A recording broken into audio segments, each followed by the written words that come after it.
할렐루야.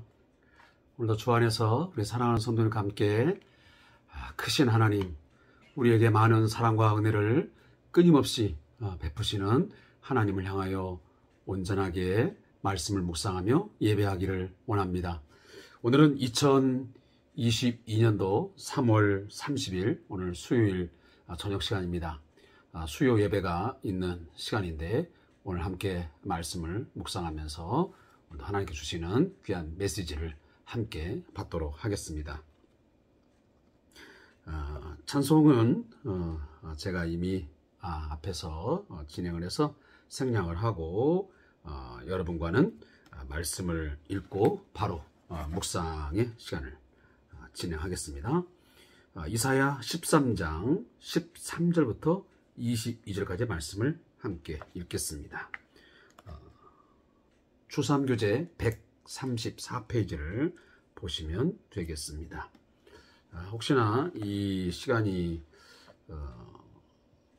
통해서 어떤 책을 참고하는지를 잘 모르는 분이 있을까봐 잠깐 말씀을 드리면, 아가페 출판사에서 늘 출간되고 있는 2달에 한 번씩 이렇게 묶어져 있습니다. 그래서 이 추수함 교재라고 하는 이 말씀 묵상의 큐티집을 가지고 진행을 하고 있습니다. 물론 여기에 내용을 그대로 제가 하지는 않습니다. 제가 나름대로 묵상한 내용들, 또 성경을 또 함께 연구한 것들을 토대로 해서 이 시간을 진행하고 있습니다. 그 점 여러분들이 이해해 주시고 함께 말씀을 묵상해 주시면 고맙겠습니다. 그리고 혹시나 5월, 6월 달에는 또 이제 4월 한 중순경이면 이 책이 시중 서점에 가시면, 또 아니면 인터넷을 통해서 얼마든지 구매가 가능합니다. 구매해서 함께 하시면 훨씬 더 이해하는 데 많은 도움이 될 거라고 생각이 되어집니다.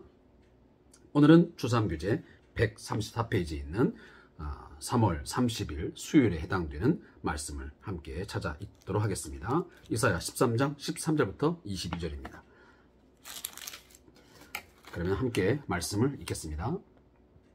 그러므로 나 만군의 여호와가 분하여 맹렬히 노하는 날에 하늘을 진동시키며 땅을 흔들어 그 자리에서 떠나게 하리니, 그들이 쫓긴 노루나 모으는 자 없는 양같이 각기 자기 동족에게로 돌아가며 각기 본향으로 도망할 것이나, 만나는 자마다 창에 찔리겠고 잡히는 자마다 칼에 엎드러지겠고, 그들의 어린 아이들은 그들의 목전에서 메어침을 당했고 그들의 집은 노략을 당하겠고 그들의 아내는 욕을 당하리라.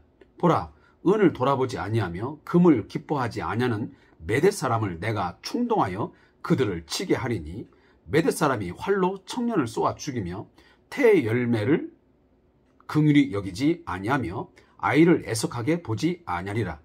열국의 영광이요 갈대아 사람의 자랑하는 노리개가 된 바벨론이 하나님께 멸망당한 소돔과 고모라 같이 되리니, 그곳에 거주할 자가 없겠고 거처할 사람이 대대에 없을 것이며, 아라비아 사람도 거기에 장막을 치지 아니하며 목자들도 그곳에 그들의 양떼를 쉬게 하지 아니할 것이요, 오직 들 짐승들이 거기에 엎드리고 부르짖는 짐승이 그들의 가옥에 가득하며 타조가 거기에 깃들으며 들양이 거기에서 뛸 것이요, 그의 궁성에는 승냥이가 부르짖을 것이요, 화려하던 궁전에는 들깨가 울 것이라.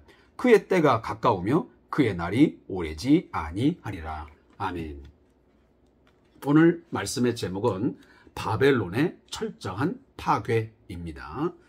이 본문에 대한 요약은, 하나님의 진노가 임할 때 바벨론에 거하는 외국인들은 본국으로 도망하거나 큰 어려움을 당하게 된다.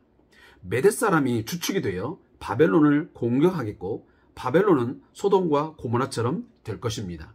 화려했던 그들의 궁전은 철저히 파괴되어 짐승들이 거하는 장소가 될 것이 예언되어 있습니다.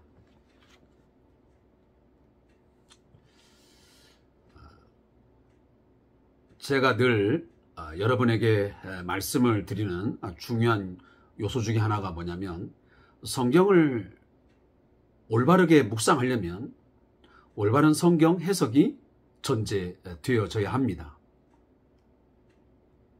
성경을 묵상하면서 내가 임의적으로 내가 생각한 대로 좋은 말로 이해하고 그것을 적용한다고 해서 좋은 큐티냐? 꼭 그렇지 않을 수도 있습니다.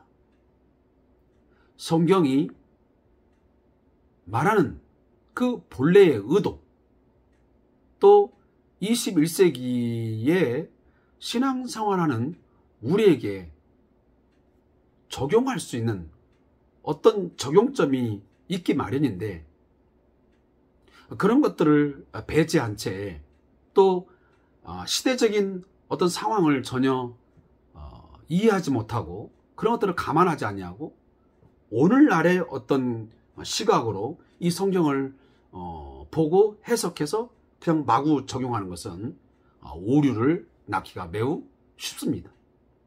그래서 성경은 좋은 게 좋은 것이 아닐 수도 있습니다.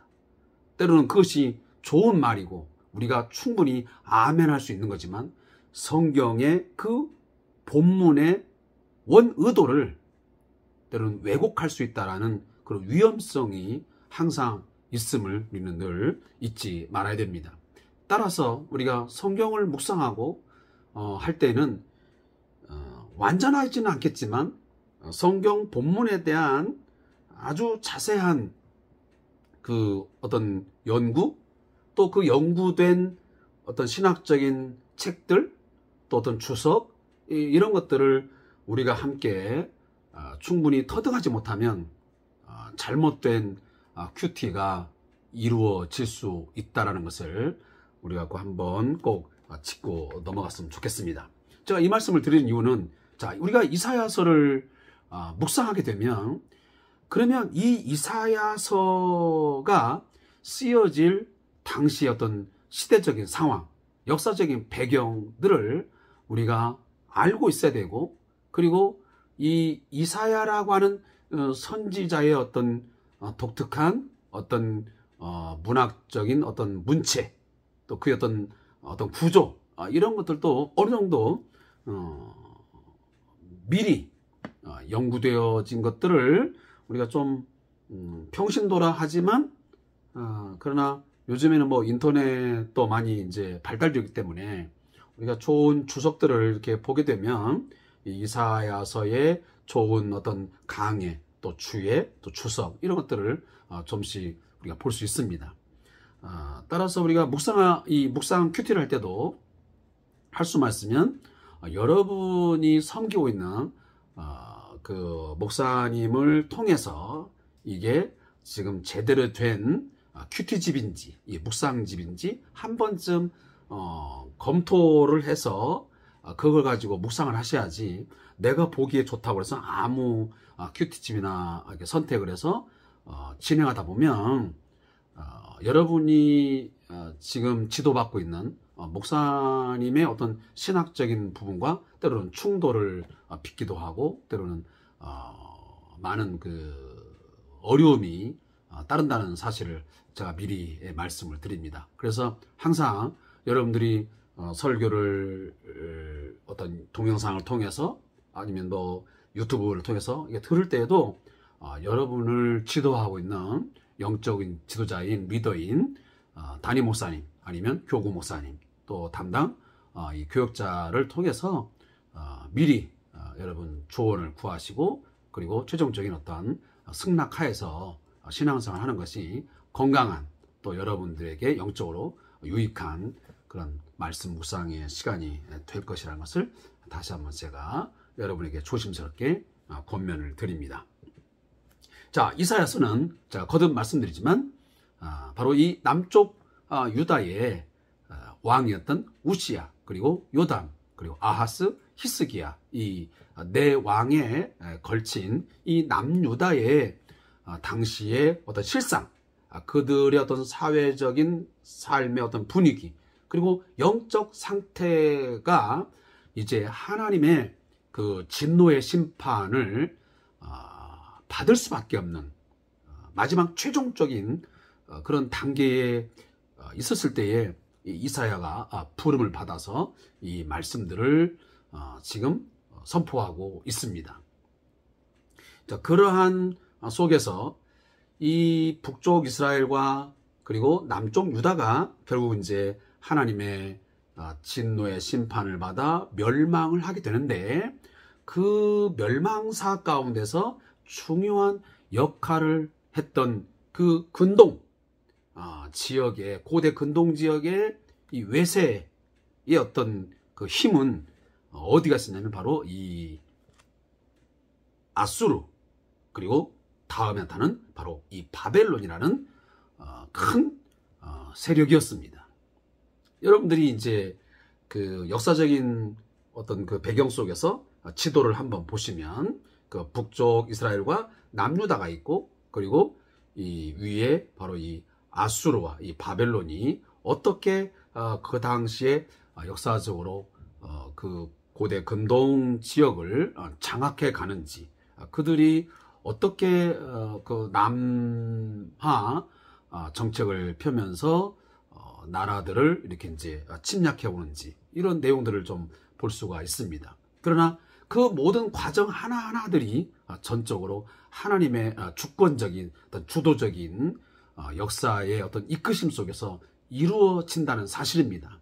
따라서 우리는 역사의 주인이 사람이 아니고 어떤 특정 나라가 아니고 결정적으로 역사의 모든 흥망성쇠, 그리고 어떤 전쟁, 또 평화, 이 하나하나 것들이 다 하나님의 일하심 속에서, 하나님의 계획하심 속에서, 또 하나님의 허락하심 속에서 이루어진다는 사실을 우리는 한순간도 잊어서는 안 될 것입니다. 그래서 역사의 주인은 누구시다? 하나님이시다. 인간이 아니다라는 것을 여러분들이 꼭 주지해 주시고 그렇게 확신할 수 있기를 바라겠습니다. 오늘 지금 본문에 나오고 있는 이 바벨론, 이제 아수르의 어떤 소나기 속에서 한때는 바벨론이 있었는데, 지금 이 본문 속에 보면 바벨론이 이제 가장 강력한 힘을 가지고 당시의 고대 근동을 이제 장악을 하고 있었던 시기입니다. 그래서 이 바벨론을 하나님이 들어 쓰셔서 이 남유다를 결국은 침공하게 만드시고, 그리고 철저하게 이제 심판하심으로 멸망을 하게 되는 그런 멸망사가 오늘 본문에 담겨져 있습니다. 그래서 이제 그런데 문제는 이 바벨론이 남유다를 이제 멸망시키지만, 결국은 이 바벨론마저도 이제 하나님이 그들을 몽둥이로, 막대기로 이제 쳐서 멸망을 시켜버립니다.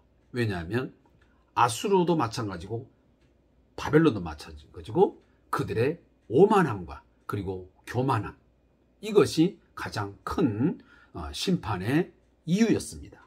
그래서 하나님은 어떤 나라든지, 자기 백성이었던 북이스라엘이든 남유다든 또 이방민족이었던 아수르든 바벨론이든 어떤 나라든 그 나라를 심판하고 또 멸망할 때는 그 이유를, 그 근거를 분명하게 밝히십니다.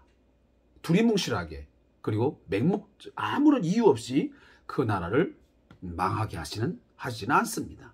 반드시 그 이유가 있고, 그 심판의 어떤 성질, 그리고 그 심판에 의한 결과가 어떻게 되어지는지를 하나님은 가장 상세하게 말씀을 해주고 있습니다. 오늘 본문에도 이 바벨론이라는 나라가 한때는 아주 상업적으로, 그리고 또 경제적으로 많은 발전을 이루어서 세계의 중심이 되어서 호령을 했습니다. 따라서 많은 외국인들이 그곳에 이제 들어와서 다양한 그런 무역 또 상업 활동을 하면서 함께 삶을 살았던 것입니다. 그러나 이제 이 바벨론이 하나님의 심판에 의해서 멸망을 당할 때에 결국 오늘 본문에 보면 맹렬히 노하는 날에 하늘을 진동시키며 땅을 흔들어 그 자리에서 떠나게 하리니.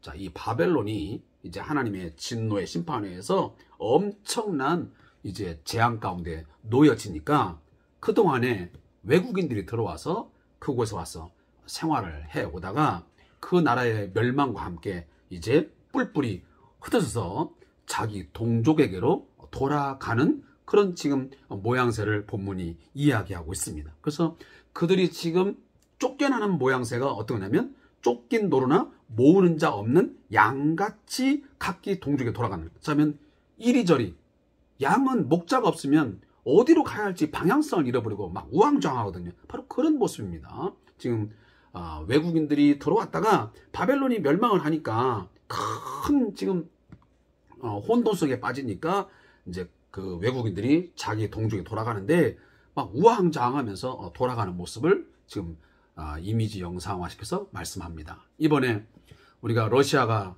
우크라이나를 침공을 해서 우크라이나에 살고 있던 많은 이제 외국인들이 또 본국의 사람들이 각기 그 근접 나라로 이렇게 피난을 가고 하듯이 바로 그런 모습들입니다.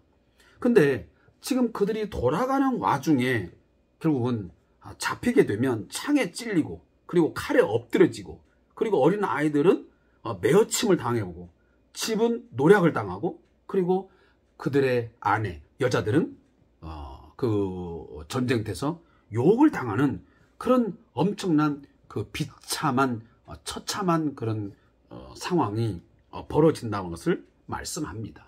사랑하는 성도 여러분, 하나님의 심판이 임하게 되면 하나님의 진노의 날이 이르게 되면 이처럼 우리가 상상할 수 없는 엄청난 비극이 그리고 참상이 일어난다는 사실을 우리는 알아야 됩니다.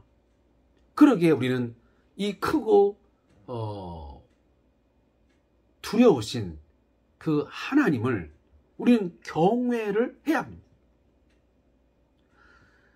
솔직히 말하면 우리는 하나님에 대해서 지나칠 정도로 우리는 그분에 대해서 사랑의 하나님, 위로의 하나님, 뭔가 자비의 하나님, 긍휼하신 하나님 이런 부분에서 너무 강조하다 보니까 정말 공의로우신 하나님 또 죄에 대해서 아주 철저하게 심판하시고 보응하시는 이런 하나님에 대한 의식은 매우 좀 희석되어 있고 약화되어 있는 것이 사실입니다. 그러나 가장 건강한 신앙은 가장 좋은 신앙은 뭐냐면 이 두 가지를 균형을 이루는 것입니다.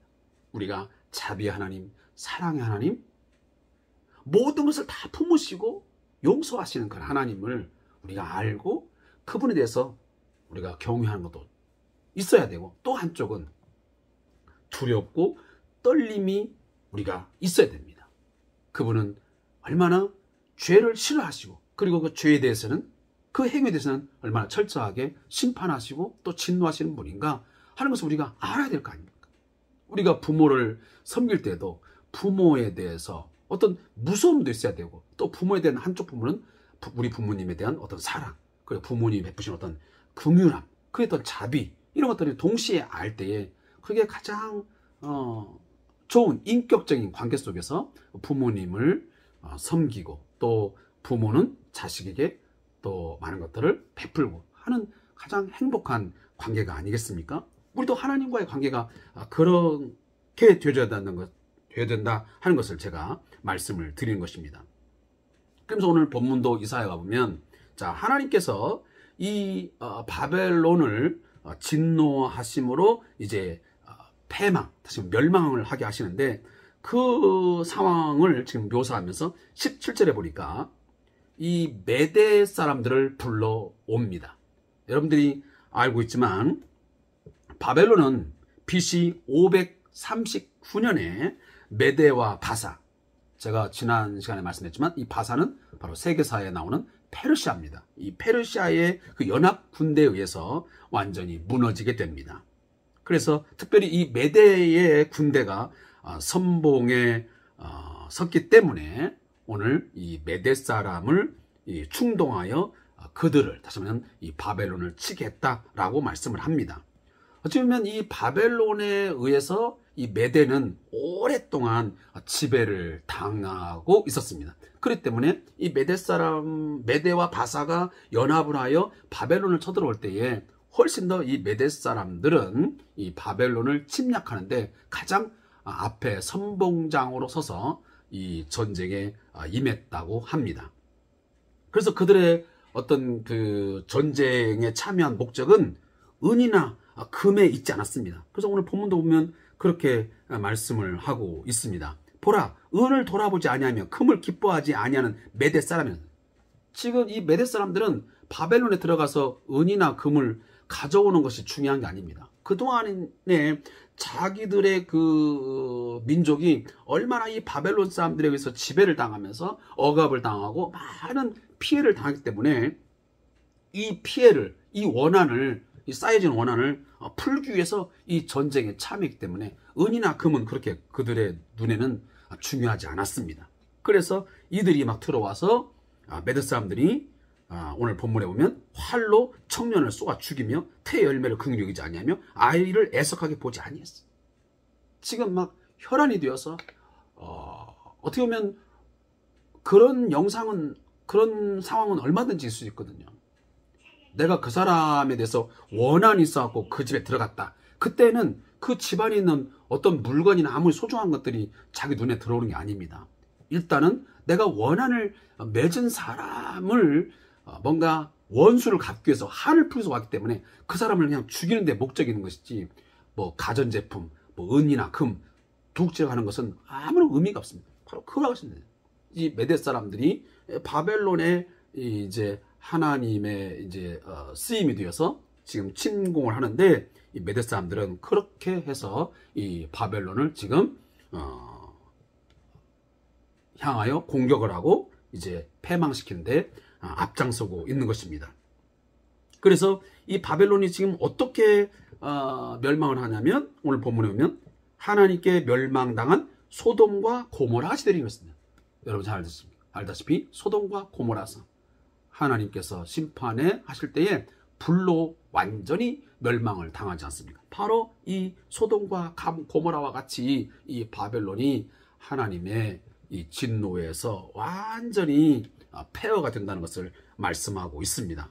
그래서 이 바벨론의 완전한 파괴는 여러분이 아시겠지만 에레미야 선자도 이미 그러한 예언을 쏟아내고 있습니다. 그래서 그 완전히 멸하는 전쟁을 의미하는 이 헤렘이라는 그런 단어를 사용하고 있습니다. 다시 말하면 진멸하는 것입니다. 진멸. 완전히 다 멸종을 시켜버리는 것이죠. 그래서 이 한때 고대 근동의 주인 노릇을 했던 이 바벨론의 영광이 완전히 사라져버리고 이제 겨우 들짐승들만이 거주하는 황량한 곳으로 변화할 것을 나머지 본문들이 그렇게 말씀을 하고 있습니다. 아무리 바벨론의 영광스러운 모습이 있었지만 그들의 번영과 부국방 강병을 이루었지만 그 모든 것이 하루아침에 하나님의 그 진노의 심판 앞에서 다 무너져버리고 무기력하게 다 없었다는 것을 오늘 본문이 우리에게 전해주고 있습니다. 사랑하는 성도 여러분, 다시 한번 제가 말씀드립니다. 개인이든 가정이든 또 교회 공동체이든 어떤 민족이든 어떤 조직이든 그들이 하나님을 만홀히 여기고 하나님을 무시해버리고 우상을 숭배한다든지, 그리고 하나님 앞에 교만한 마음, 교만한 행위, 오만방자한 어떤 삶, 결코 하나님이 용납하지 않으십니다. 그러한 삶이 지속되다 보면, 돌이키지 않으면 반드시 하나님의 심판을 면할 수 없게 되는 것입니다. 그것은 북이스라엘이든 남유다이든 아수르든 바벨론이든 그 어느 민족, 어느 누구라도 그 앞에서는 예외가 없었습니다. 이 사실을 우리가 인정한다면 여러분 늘 하나님 앞에 겸손하며 그리고 두렵고 떨리는 마음으로 하나님을 경외하며 하나님을 신뢰하고 하나님을 의지하며 전적으로 역사의 주인, 내 삶의 주인은 하나님 한 분뿐임을 늘 기억하며 살아가는 저와 여러분 되시기를 주님으로 축복합니다. 저자의 묵상을 믿고 오늘 말씀을 맺겠습니다. 본문은 바벨론의 철저한 파괴를 기록한 내용입니다. 그들의 파괴가 더 실감나는 이유는 그들이 누린 영광 때문일 것입니다. 산이 높을수록 계곡이 깊듯이 그들은 높이 올라갔지만 그랬기에 추락이 더 비참하게 느껴집니다. 바벨론은 다른 나라를 점령할 때 잔인하게 점령하기로 유명했습니다. 에레미야 6장 23절입니다. 그랬던 그들을 메대와 바사의 군대가 더 잔인한 방법으로 복수하며 점령하게 될 것을 예언합니다. 실로 심은 대로 거둔다는 하나님의 말씀이 실감나는 대목입니다. 남을 괴롭게 한 자는 반드시 그에 상응하는 벌을 받습니다. 이런 원칙 뒤에는 역사를 정의롭게 주관하시는 하나님의 손길이 있습니다. 그러므로 성도는 사랑과 은혜로 뿌리고 좋은 열매를 맺도록 애써야 할 것입니다. 우리가 이 땅에서 주를 위해 수고한 것들은 절대로 헛되지 않고 이 생과 내생에 모두 거둘 것이기 때문입니다. 묻기도입니다. 하나님, 주를 위해 선한 것으로 뿌리고 선한 열매를 거두는 인생이 되게 하소서. 아멘. 아무쪼록 무릎기도에도 있는 내용도 여러분의 중요하지만 끝까지 여러분들이 놓치지 말아야 할 오늘 본문의 핵심은 뭐냐면 하나님의 진노의 심판이 임하게 되면 아주 철저하게 모든 것이 다 황폐화되어버리고 그리고 피폐한 그런 상황으로 되어진다는 사실을 우리가 보면서 늘 하나님을 두렵고 떨리는 마음으로 섬게 된다라는 사실입니다. 여러분 이 사실 꼭 마음에 새기면서 오늘 주삼 교제를 통한 말씀 묵상의 시간을 마치도록 하겠습니다.